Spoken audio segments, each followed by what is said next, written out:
What's up, YouTubers? It's the Animation at 27 back with you in another video, and today we're going to be talking about our next Disney era, the Revival era. Yes, we're finally going to get to the Revival era, the 2010s era of Disney, the one that saw them come back to the popularity contest after the 2000s did not do so well for them. So yeah, let's get on with it. What do I think of the Revival era? Well, if you saw my post-Renaissance video, you know that this era, along with the Disney Renaissance and the post-Renaissance, are my top 3 favorite Disney eras of all time. They're the ones I had the most fun with and the most fond memories of. So yeah, I freaking love these eras, and I love the Revival era. So, let's get started. Well, for one, what are my favorite films from this era? Well, that's easy. All of them. They're all really good. But if I had to pick the 2 best films of this era, it would definitely be Tangled and Frozen. And in fact, Tangled's probably the best of this era. It's the best film of the decade and the era. It's like the best Disney film of the 2010s and the best film of the Revival era. But yeah, I love Tangled and Frozen. The animation in both films were great. I like how they captured the 2D animation style with the 3D animation. It was really good. The characters were likable and memorable. The songs were catchy and iconic. The humor was funny. And the backgrounds looked gorgeous. And the scores were amazing. So yeah, Tangled and Frozen for me were really good films. Some of the best from Disney in recent years. But that doesn't mean I hate the other films. Oh no, the others are really good. Zootopia was amazing. Moana was awesome. Wreck-It Ralph was funny and heartwarming. Big Hero 6 was very touching and hilarious at the same time. And had some good action scenes. Princess and the Frog was beautifully animated and some great songs and characters. The 2011 Winnie the Pooh movie was a great nostalgic callback to the original films. Hell, even the 2 sequels, Ralph Breaks the Internet and Frozen 2, I thought were really good. Though I do consider them to be the weakest of the decade, I still love them regardless. So yeah, that's basically the films I love. Now, let's talk about the characters.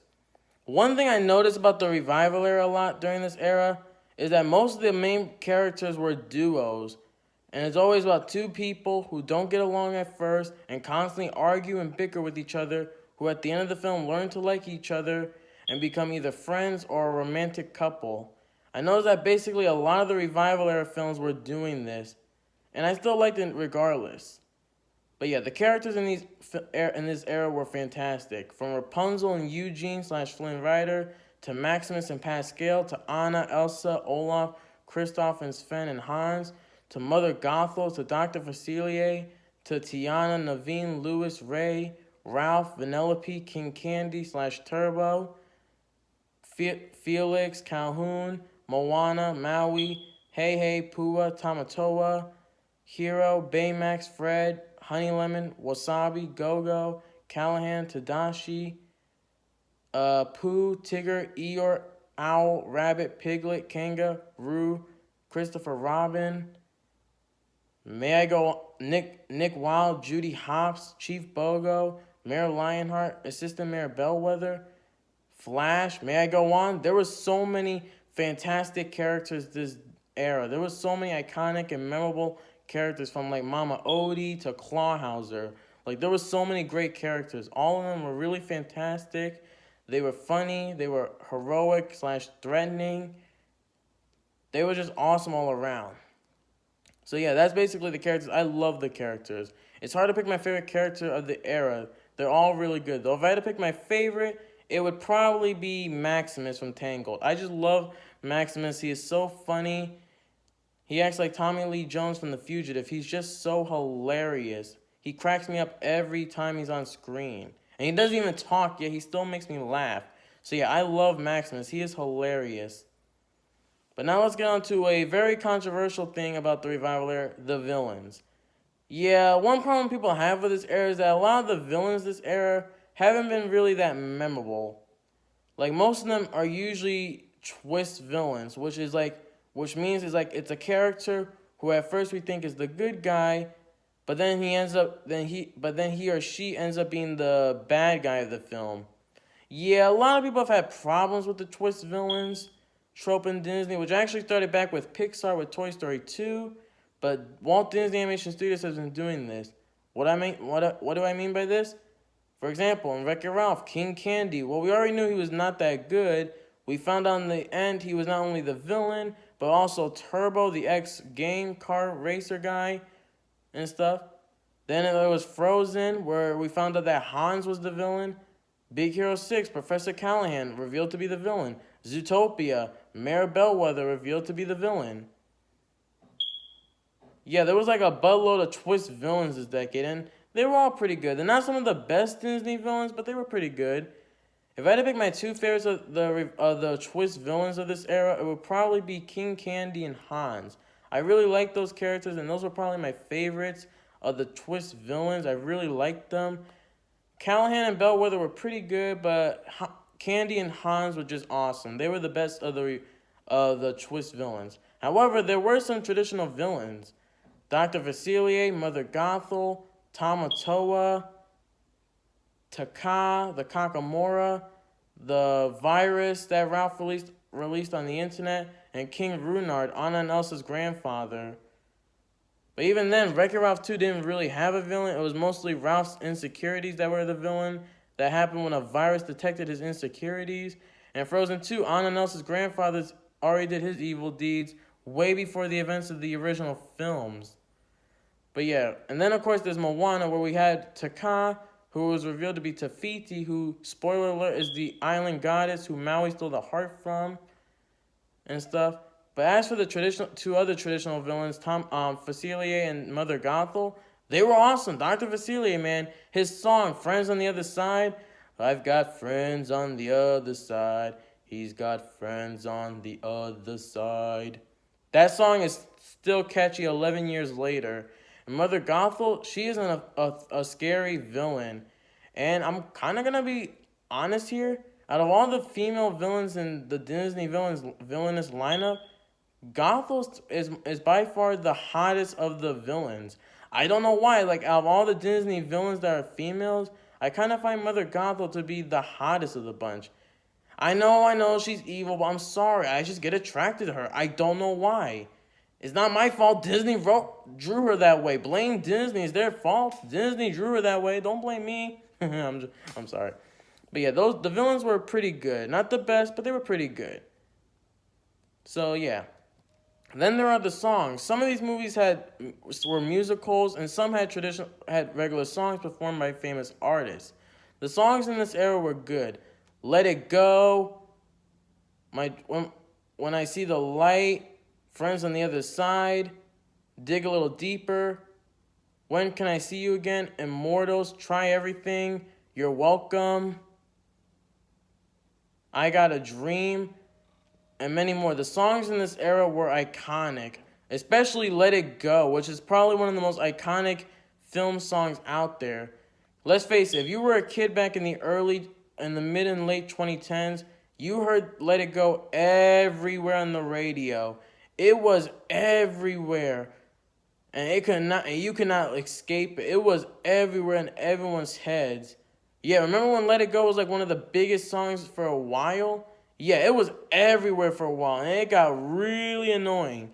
Though I do love Let It Go, I wish they didn't overplay it too much. Trust me, every time I hear it, a piece of me dies inside. I'm sorry. But yeah, Let It Go is still awesome. But yeah, for me personally, out of all the songs in this era, the ones from Tango were awesome. When Will My Life Begin, Mother Knows Best. Hell, even that end credits song, Something That I Want, I thought was really good. But yeah, those are basically the songs of the era. And now we're getting to another topic of here, what these movies represent. When these movies came out, they were really big. I mean, for example, Frozen became the highest grossing animated film of all time, taking down Toy Story 3 and stuff. And not only that, Frozen did a lot of twists with the Disney formula. They told us you can't marry someone you just met, which happened with Anna and Hans, when we found out that Hans was the villain. And of course, the whole an act of true love thing ended up not being the boyfriend, but it ended up being Elsa's love for Anna that ended up unfreezing her at the end. Spoilers for that, my bad. Then there was and that was really good. It proved that not every time the boyfriend has to be the one to save the day, a female can save the day, and I liked that. It was a really good thing. Hell, look at then there's Zootopia, which talked about racism, and prejudice. And with the whole racist thing we're going through right now in this country, this film's a really good film to watch right here. It talked about this topic really well, and it did it in a good, mature manner that both kids and adults can understand. It did it so good. Hell, there was then there's Moana. Now, what is the typical Chosen One story? During the scene after, spoiler alert, when Moana and Maui have their first fight with Taka, aka Tafiti, and Maui's hook breaks, and he yells at Moana and leaves her, Moana ends up giving up on her journey and tells the ocean to take the heart back and find someone else to restore it. And the ocean does. I've never seen that before in a Chosen One story, and I wish more of those films would do that. It was really good. Hell, then there's Wreck-It Ralph, which had the scene with the video game villains in the conference room, and it shows that maybe the video game villains aren't all that bad. Maybe they are just good people. They're just doing what they do. Hell, Ralph even stays as the bad guy in his game at the end of the film, but he's still respected and still a good person. I like that. Hell, then there's Tangled. I mean, remember, Rapunzel was a baby when Gothel kidnapped her from her parents, King Frederick and Queen Ariana. And she spent 18 years not knowing who her real family was. Imagine being a kid and you were kidnapped from your real family for 18 years. That must be the most traumatic thing ever. Hell, Big Hero 6, it dealt with the topic of loss with both Hero and Callahan. Hero was upset about losing Tadashi, and Callahan was upset about losing his daughter Abigail. They dealt with it in different ways that I really liked. Princess and the Frog, in the scene when the two white guys tell Tiana she can't get the restaurant, they say because a woman of your background. Yeah, they went there in a Disney film. And yeah, this era has been really big. They talked about a lot of racist prejudice and stuff, a lot of big topics in the world right now that are still relevant to this day. So these movies I can see being relevant years later. They really delve into these topics really well, and I gotta say, I applaud them for that. Good job, Disney. Good freaking job. You did an awesome job on that. I'm proud of you. Really proud of you. So, what did the revival era do that was so big? Well, for one, we saw the last two hand-drawn animated features from Disney, Princess and the Frog and Winnie the Pooh, which, while they were good, didn't really do so well at the box office. I mean, Princess and the Frog did okay at the box office, but the 2011 Winnie the Pooh movie did not do so well. For one, Princess and the Frog came out the same weekend as Avatar and Alvin and the Chipmunks 2. Yeah, and those two ended up being the more successful of the three. Seriously, people, Alvin and the Chipmunks 2, the Squeakquel, did more than Princess and the Frog? Come on, man. Princess and the Frog was better, man. Come on. Although I like Avatar. Avatar was freaking good. And then the 2011 Winnie the Pooh movie, it was released on the same weekend as Harry Potter and the Deathly Hallows Part 2. You know, the 8th and final Harry Potter movie in the franchise? Yeah, not a good time to release your movie then, Disney. The same weekend as the final Harry Potter movie, a franchise that had been going on since 2001 for literally a decade? Yeah, not a good thing to do that, Disney. So, of course, the 2011 Pooh movie ended up being their last hand-drawn movie to date, unless they make another one, which I hope so, because hand-drawn animation is underrated. It needs more attention in the media. Come on.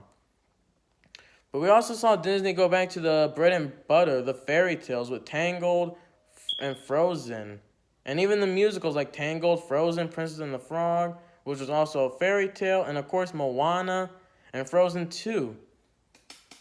And I like how, and even some of their films took place in modern times. Wreck-It Ralph had video game characters, which we never saw Disney do.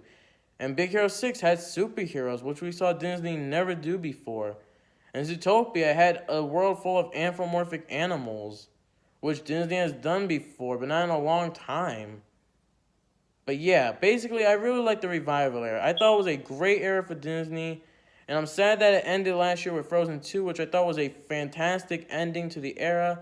Let's just hope the new Disney era, which I'm thinking is going to start with Raya and the Last Dragon next year, will be a good one as well. It might not be as good as the revival era, but we'll see what happens. So, anyway, folks, that's it for this video. And I want to say thank you for watching this. And, see you real soon. Ha ha!